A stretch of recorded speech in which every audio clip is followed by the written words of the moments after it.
Dear viewers, welcome back to our session. And today we have science. This is science class 6. And in our lesson today, we are actually going to proceed with what we started last time. Remember, last time we looked at the blood circulatory system as a specific competence, the blood circulatory system. And we went as far as the components of blood. Now, just to revise quickly, we said blood is made up of the red blood cells, that is RBC, capital R, capital B, capital C, the white blood cells, capital W, capital B, capital C, blood platelets, and then plasma. So these are the four main components of blood. To proceed from where we ended, we started discussing about the red blood cells. Red blood cells. And so, our discussion is going to continue from here. The red blood cells. Now, red blood cells compose blood. They compose blood. So don't forget, as I said in the beginning, we abbreviate. In short, we write it as capital R, capital B, capital C for red blood cells. Now, red blood cells, these are very, very, very important. Now, we said red blood cells are scientifically, the scientific name of red blood cells is erythrocytes. Scientific name.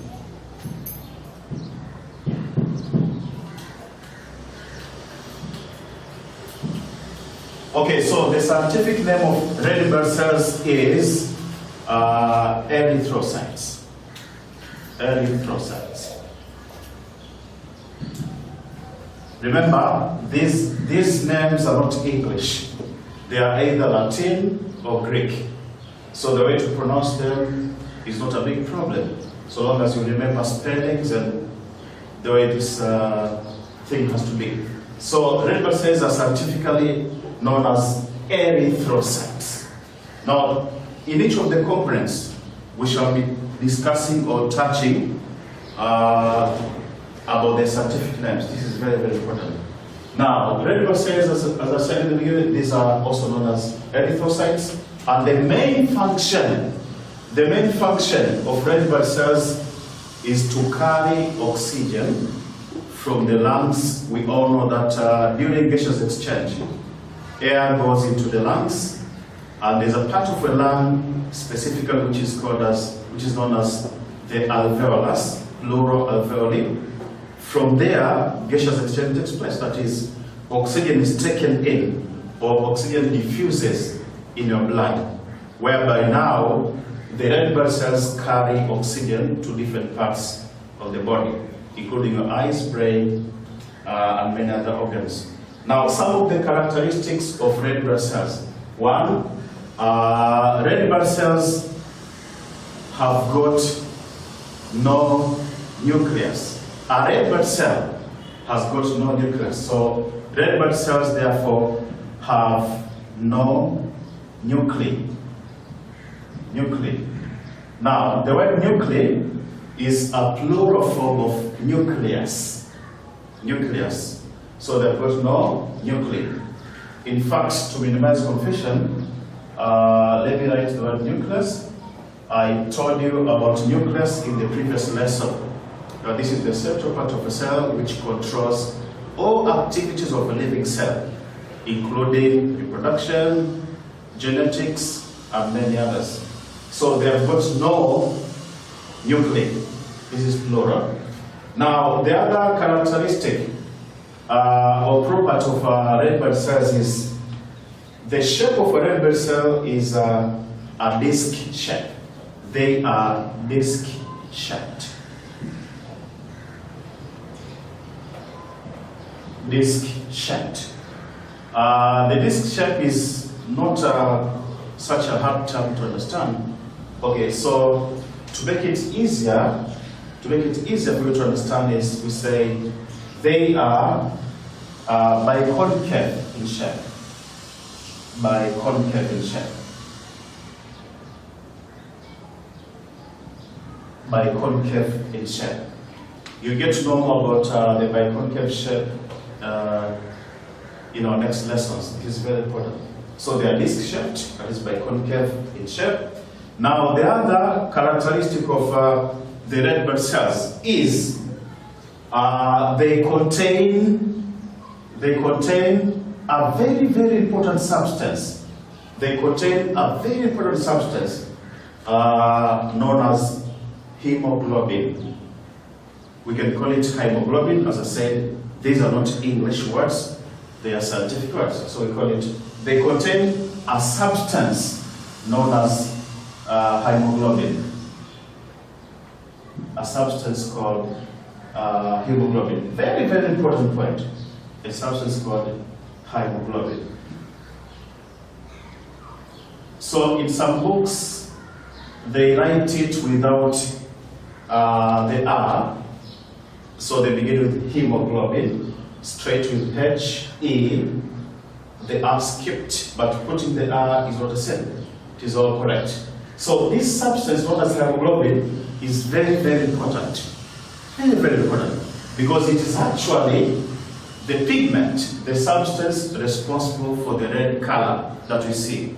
We say blood is red in color because it has the so-called hemoglobin. This point is important. The red color of blood is due to the presence of the so-called hemoglobin or hemoglobin. This is the way it is pronounced. Now, what is actually this hemoglobin? Let us look at it quickly. I will have to understand this. So hemoglobin is a substance that carries oxygen. What the hemoglobin does is it picks oxygen, carries it, takes it with it to various parts of the body where oxygen needs to be supplied.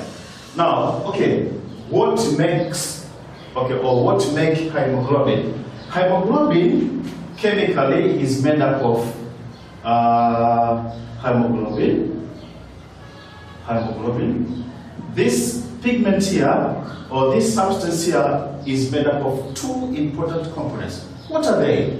There's a very important mineral known as iron mineral. So it is iron. Iron makes hemoglobin plus protein. Iron plus protein. Of course, these are the two important components of hemoglobin, iron plus protein. Very important. So how do we get more hemoglobin, that is more iron? We can get iron from green vegetables that we eat, specifically the matembele. People don't like it, but it is rich in iron. Green vegetables, fruits, fish, the liver. Liver is also a very good source of iron minerals because the liver stores iron.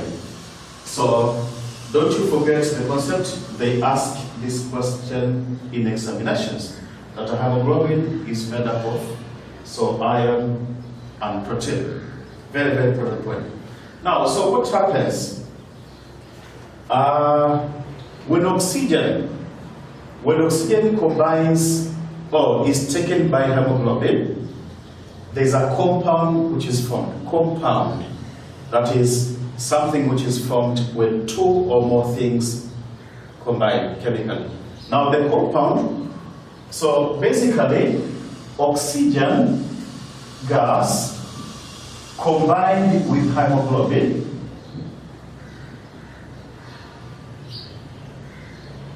forms a compound known as oxyhemoglobin. Oxyhemoglobin. So it's like oxygen and hemoglobin are combined to form the so-called oxyhemoglobin. Oxyhemoglobin. In this way, in this form, so this is actually a compound. In this form, oxygen is henceforth transported or carried to different parts of the body. So oxygen is carried in a combined form known as oxyhemoglobin, which means oxygen combined with hemoglobin. Now, naturally, hemoglobin is dark red in color. Hemoglobin is dark red in color. This compound here, dark red in color. Now, when it combines with oxygen, the color automatically changes. So this compound is bright red in color. It is now oxyhemoglobin, therefore, is bright red in color. To minimize confusion, let me emphasize on this. So oxyhemoglobin is the form in which oxygen is combined with hemoglobin. And so that, as I said in the beginning, hemoglobin picks oxygen, carries it, and takes it to various parts of the body. I hope this is clear. Now, again, a very, very important point to be made. Very, very important point to be made. Hemoglobin, therefore, is considered to be an oxygen carrier. Hemoglobin is the oxygen carrier.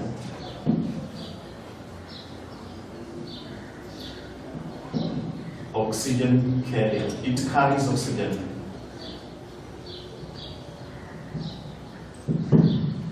Well, red blood cells are so many, they're so numerous, they're so many in number, so many that scientific research says about 40 to 45% of the blood volume is all filled with red blood cells, that is the erythrocytes. So these are many, but they're very, very important because they do supply oxygen. And every part of the body requires oxygen for it to function properly. Now, our second component of blood, that is component number 2, this is the white blood cells. The white blood cells. In short, WBC. Remember, it is capital W, capital B, capital C. The white blood cells make another very, very important component of blood. White blood cells are also known as, or scientifically, we call them leukocytes. Leukocytes. The term can be a bit hard. You really have to learn it. So the scientific name of white blood cells is leukocytes. Leukocytes. Remember, we had erythrocytes, and here leukocytes. L-A-U-C-O, leukocytes. These are the white blood cells. White blood cells are very, very important.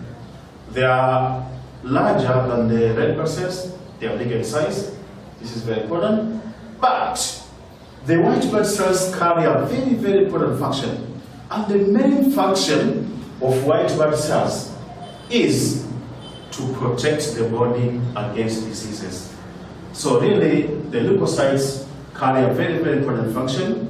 They play a very big part in body immunity because they protect the body against diseases. So this is the main function of white blood cells.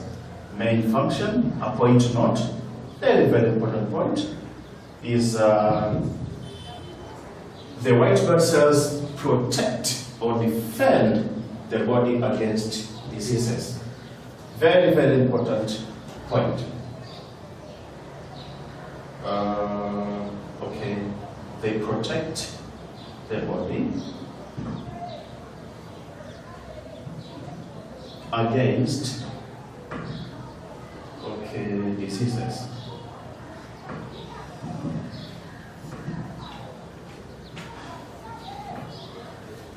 Now I will explain the mechanism quickly.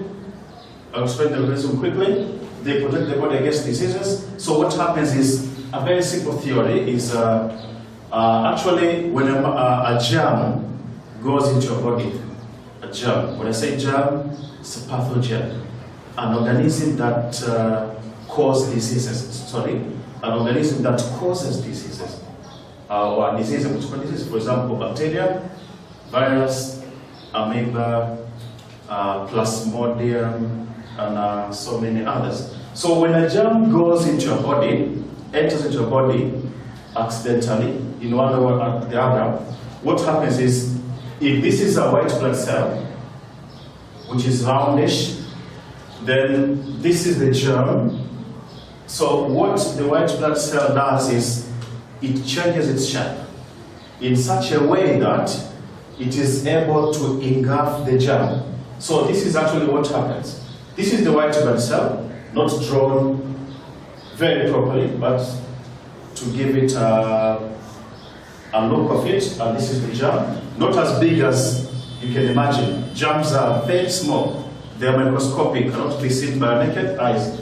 So what happens is, this cell here changes its shape, like this. And so it takes the germ in. This process is known as engulfing. It engulfs the germ. So the germ is taken in and absorbed in the cell. In this way, it is destroyed. Now, this is what the white blood cells do. The white blood cells make the army of the body. The army, they do a lot with body immunity, protection of our bodies against infection. Now, still talking about the white blood cells, where are they made? Where are the white blood cells made? The white blood cells are also made in the bone marrow. In the bone marrow. Which bone marrow? The yellow bone marrow. Where are they made? Made, very important point to remember, made in the, okay, so there are three places actually where the white blood cells are made. The first place is, as I said, one, in the yellow bone marrow. Not the red, yellow bone marrow. The bones that we eat when they're cooked, when meat is cooked, sometimes when you find a bone which is hollow, which means it has a space, there's a liquid, there's a heavy fluid which fills the bone, the center part of the bone. That liquid, people like eating it. That liquid is known as the marrow. So there's the yellow bone marrow which fills the central part of the bone. And somewhere else where the white blood cells are made is in an organ known as a spleen. Spleen. I don't know the Swahili for spleen. Spleen is, yes, the spleen.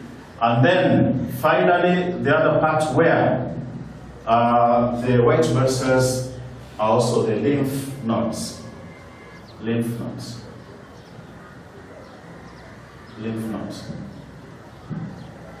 So there are, actually these are the three places where the white blood cells are manufactured.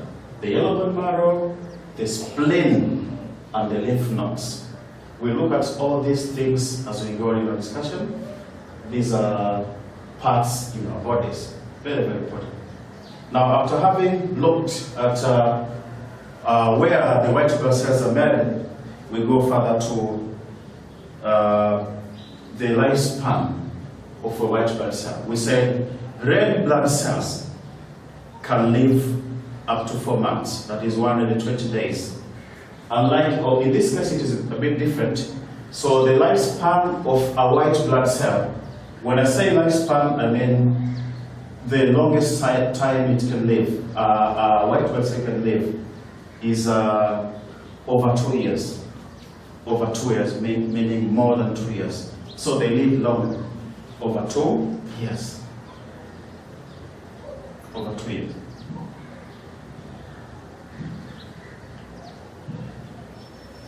So they live longer than the red blood cells, which live only to a maximum of 4 months. Now, what happens when our white blood cells die? They do die, just like red blood cells. When our white blood cells die, what results is pus. Pus.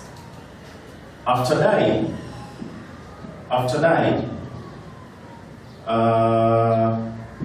white blood cells form the so-called pus. Pus. Now, pus in Swahili is usaha. Usaha.